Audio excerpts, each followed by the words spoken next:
You had your nails done and you're like looking stunning, and you're even saying something about, hey, ke phandile manala. It's like, oh my God, my water broke, and then we run to the hospital. Right? Oh my God, so the baby's here. Girl, so cute. No one ever talks about what happens. The ugliness. Between.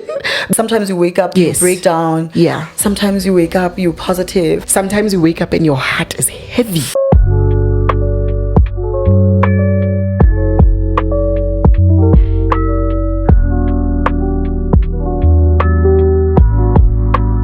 You know, when people ask you, how are you doing? It's always, I'm fine, I'm good. But we never really delve into how exactly are you doing? And to our viewers as well, how are you guys doing? We spoke a little bit about COVID and what it did to us as a developing country. My goodness, we damage a lot. Businesses got closed. We're feeling the effects. Even today. So that's why I think I just want to ask everyone who's tuning in. There was a lot of loss. There was a lot of loss. Yes. I know there was even relationships that didn't make it. Yes. The people that lost even their jobs. So many people got ruined. Right? I personally lost friendships, like really good friendships. Me too. Yes. How are you coping? Friend. And we have listed all the negative effects of what COVID-19 did to us. I started to actively look for the positives. The negatives were all we could see. Yes. You know, they were so in your face. Girl, remember the news? There was that red thing that looked like a virus all the time when you switch on the TV. Little kids knew about this thing. Yes. You couldn't turn a blind eye to what was happening then. People were suffering. The list keeps going on and on. I also had mentioned earlier that I actually experienced a mental breakdown during that lockdown period. However, I feel like for me, what it did is that it has helped me to reset. In as much as obviously we don't wish certain things to happen. When we read the Bible, you'll notice that God over and over again, he would allow something to happen and then he would use it. Like over and over again, we see God use things, 10 things for our good. So in a way, I think I drew so much hope from that. I've been doing so much better after COVID-19. Despite the losses, obviously, that we talked about. Yeah. Despite everything that went wrong. I think here's the thing. We're so good at masking our issues. We were talking about it last night. To say we're so good at throwing our issues under the rug. We're so good, in fact, at using soother. Where you find that instead of dealing with something, you would rather call your friends so that you can come and sit. Yes. And have a great time. Yeah, it's like avoidance. It's like avoidance. And I remember in 2019, 2020, leading to my breakdown, literally, I think I couldn't take it anymore because my life was so busy. There was so much activity. There was so much going out. There was so much partying. There was so much of everything.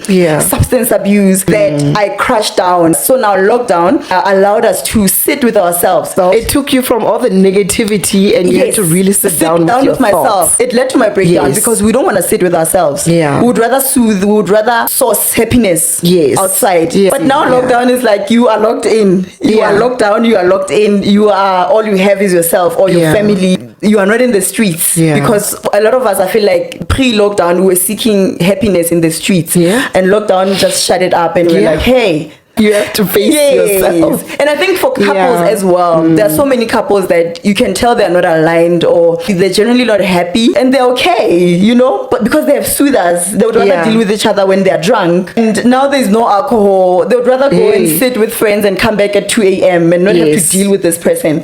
Now what it did is that it revealed, it now puts our issues to the surface to say, hey, deal with your muntu. Here is your person. And now that's when people couldn't take it anymore. Thank you, my friend, for asking such a thoughtful question. I'm sure our fellow in-betweeners are also appreciating this question. We can't wait to hear from you. Please do like, comment, subscribe, follow everything, right? Because I see what you did there. With your subscribe.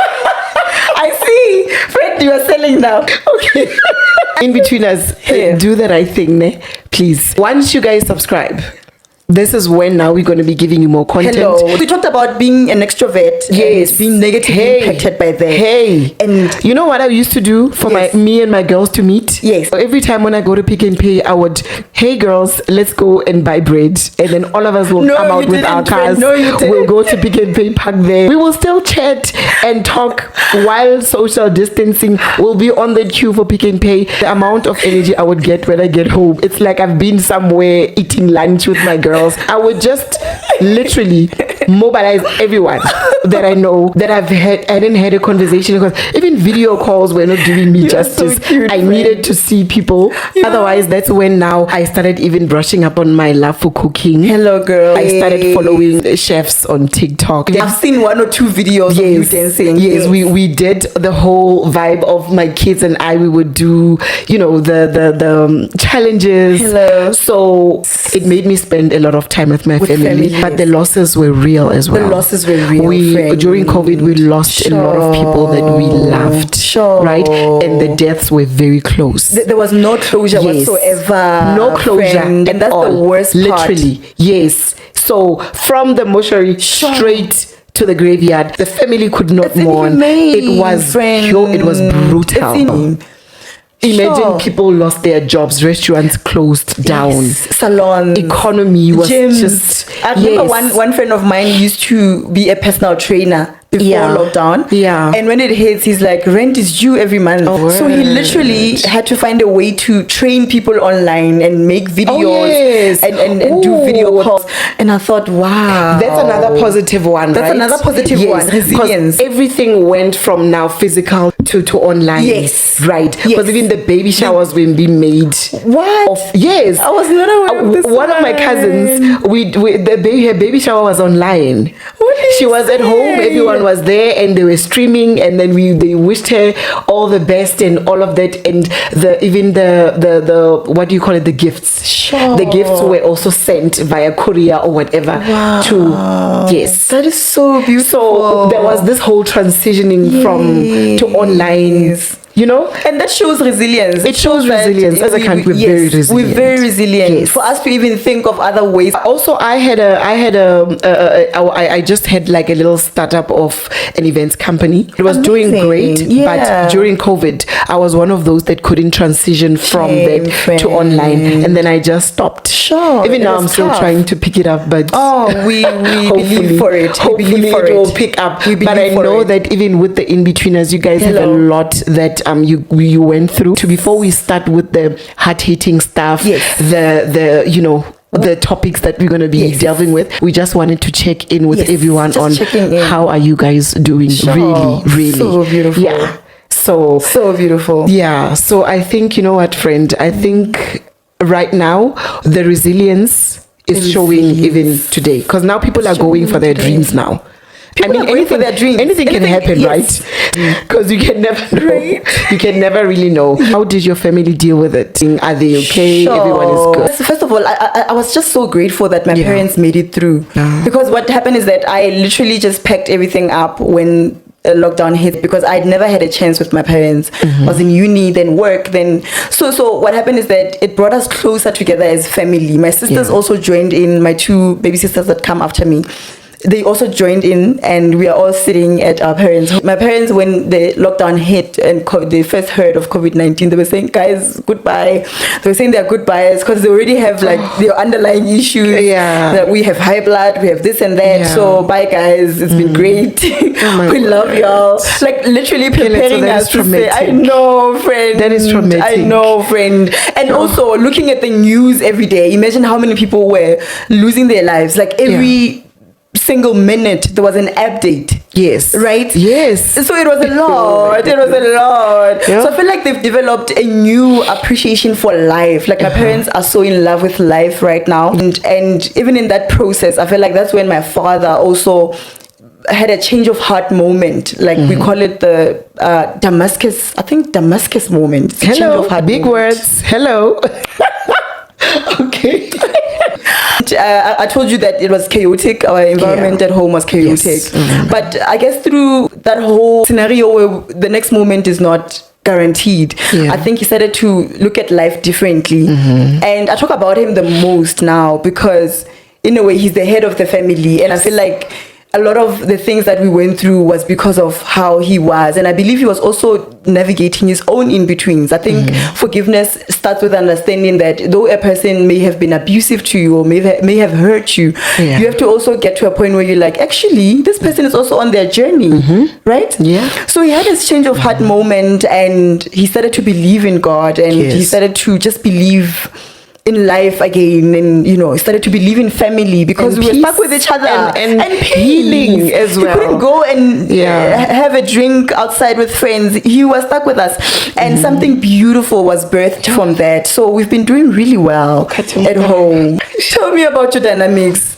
I know that a lot has been happening from your side of the family recently, friend. I know it has been a lot. How would you share about the current dynamics in your family post-COVID? I think for us and my family, we also just trying to navigate the in-betweens, I think.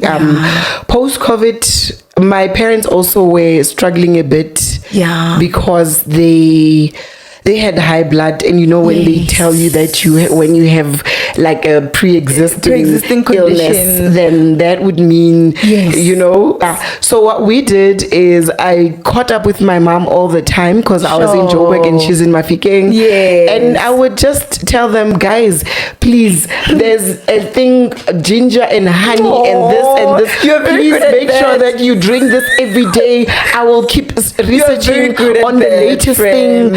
And all of that. And my mom, when she wanted to go out maybe to town, I would stress, because I don't know what's gonna be happening in the streets, and then you know what I mean. And with what that does on with mental health. And with my village, there's no 60-60, girl. There's no nothing. In my village, that thing will probably take like 2 hours to get to your house. Sure, friend, that's a lot. So it was stressful. And but otherwise, I think she's good. She's good. She's good. Everyone is good. Growing. Yes. And then I recently also lost my stepfather. Right. This year in Feb. For me, that loss was, I don't know. I can't even speak about it even now. So I know, friend. I know you are still mourning, but otherwise we are good. We are doing well. We're post his passing. We are doing good, and we are getting there. One day at a time, we are getting there. So even with the grieving process, there's so many in between. Sometimes you wake up, you break down. Sometimes you wake up, you're positive, and sometimes you wake up and your heart is heavy. You would tell me. Sometimes you tell me to say, "I'm sad." Your friend. And you know what made it sad, right? You know why you sad. And sometimes when life is taking a bit of a short left, you like, my goodness, if my dad was still here, he would have came through for me. So you remember those little things, you remember the good times.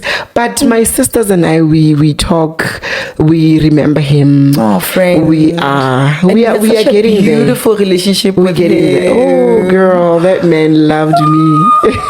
He loved all his kids. Okay, he loved all his kids. But we are trying. We are really trying. All of us, we are really trying. It's what in-betweens is all about. Like navigating in-betweens is all about. Healing and trying. In between pain and healing. So we are just there. In between.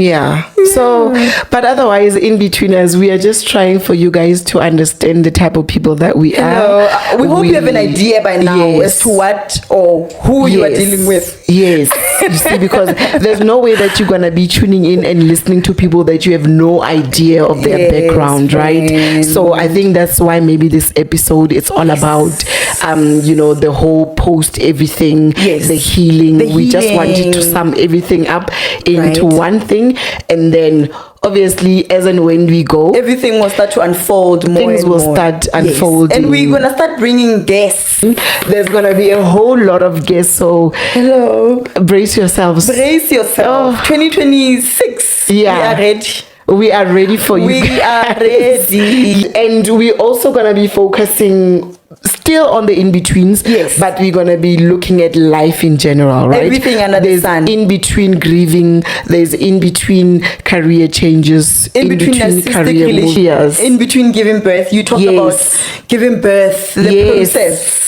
Yeah, because on TV, it's like, oh my God, my water broke, and then we run to the hospital. Right? Oh my God, so the baby's here, girl. So cute. No one ever talks about what happens. The ugliness between all of that and that baby arriving at the hospital. What they do, you know what I mean? Because I have 3 kids, guys. For this episode. On this one, I'm an expert. I can't wait. You are the expert.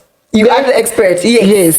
Because I even tried water birth. They said on TV it was the most glamorous thing. Girl, you did what? That bathtub is deep. But I told them, get me out of this bathtub.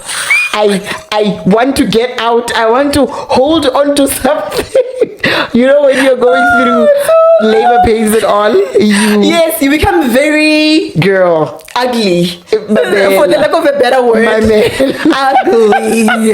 ugly. So, I remember. Yes, so we're going to talk about a lot of in-betweens, guys, of us navigating life. Yes. But otherwise, my friend, amazing. Thank you for being in my life. Right? Friend. I don't think I even give you your flowers. If I had a bouquet of flowers somewhere, I will You're gonna make me cry. Throwing it to you and say, girl, thank you. Because I think we lost contact. Remember, we lost contact. Yes. During COVID, we were friends. We were online friends. Yes, we met online. Colleagues. Yes, because we were working for the same company. So we online met friends, online colleagues. Yes. And then we started being comfortable with each other. Yes. And then we discovered that we're from the same province. Yes. And we sounded the same, like, our accent and everything. Yeah. So then we thought, hey, I mean, there must be something there, here, right? Because we never really, we always we would call because we want to sign off something, and then we're talking the streets now. Yeah. Everything else but work. And then COVID hit. Somehow we closed the country, all of that, and then we all got consumed by our own personal lives. And then you moved to where we stay now. Is that the time when you sold me at school? Because by the way, let me tell the story. Oh my God. Can I please face our in-betweeners? So I am still new in Gauteng. I had left during the lockdown, and then I came back last year, 2024. January. I came back, got a school for my son, even got a place next to the school. Then this is the time when you and I reconnected. Right. Yes. I got her numbers from a friend, and then I gave her a call just to say, hey girl, I know you are in Midrand, I'm in the city. Yeah. What's up? Yes. And literally this girl sold me another school. The school that her boys were going to at the time. Yeah. Mind you, I have registered my son. We got uniforms, we got everything. And in a week or so of going to this school, my son going to this school, literally we dropped everything. She sold me dreams. And I followed her. Her husband couldn't believe it. Yeah. This girl. But I mean, she loved the school, right? I loved the school. The school was amazing. Okay, I didn't mention that part. But yeah, the school is top notch. Because at the same time, I wanted us to have the American dream, or should I say the Joburg dream of collecting the kids together. And we were in a lift club. And all of those things, and concerts, attending concerts together. You know? So I sort of convinced her, drop that school. I know you pay school fees. We will raise money somehow. And then she helped me. No, she did. We went to some rooms. We negotiated. Yes. So my friend, even though we are a bit crazy, but she listens to me. You should see her when she's calling me out. But I'm so happy that we found each other. Friend, I discovered you. I feel like, yes, we met in lockdown. Yeah. And so she used to be very active at the school, guys. Oh, she's amazing. I'm talking about you like you are not even here, friend. Yes. Okay, let me look at you. I feel like I'm gossiping. Sorry guys, we'll pick it up later. Yeah. I discovered you one time. I was dropping off my son in the morning because our lift club was in the afternoon. Yes. So then I stopped by to greet, and you had your nails done, and you're like, looking stunning, and you're even saying something about, hey, ki phandile manala. Sorry for spoiling. No worries. I want that to be on camera because it's part of the in-betweens, right? Yeah. And she's running around, she's handing pamphlets, and she's telling everyone about this exciting concert that was upcoming. Yeah. And I remember just sitting there and dropping off my son, and I thought, this woman, I feel like the world or the space that she's in is hiding her. This girl deserves to be seen. Oh, and she deserves to be out there. She deserves.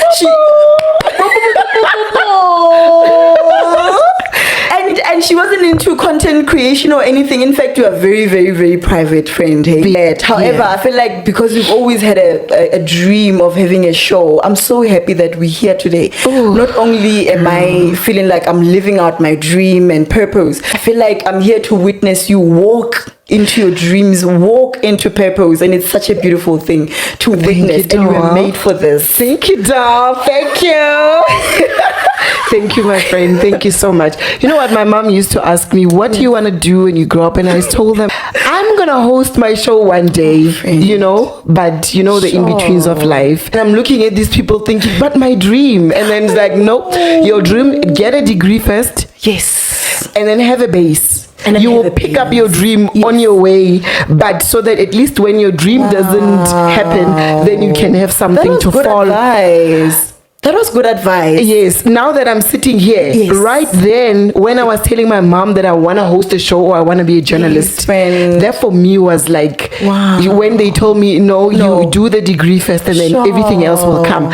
You told me you did it for them. I thought, my goodness, okay, let me just do a degree and give them. Let me just give them my certificate and say, here you go. But that's commendable. Because I know so many people who literally broke down trying to do it for other people and they couldn't pretend anymore. Yeah. But you went through the process. Well, I do like accounting. Wow. But then I've always wanted to be on camera. Yes. So, and then now that I'm growing up, I'm thinking, how can I balance the two? Sure. So TikTok has this thing of people being coaches, right? Yes. Then let me be a financial coach. But then I'm thinking, let me just first. You need to get your qualifications, your FSP numbers, your akanja, you know? But I'm not discrediting from anyone who's a financial coach. But that's just me, right?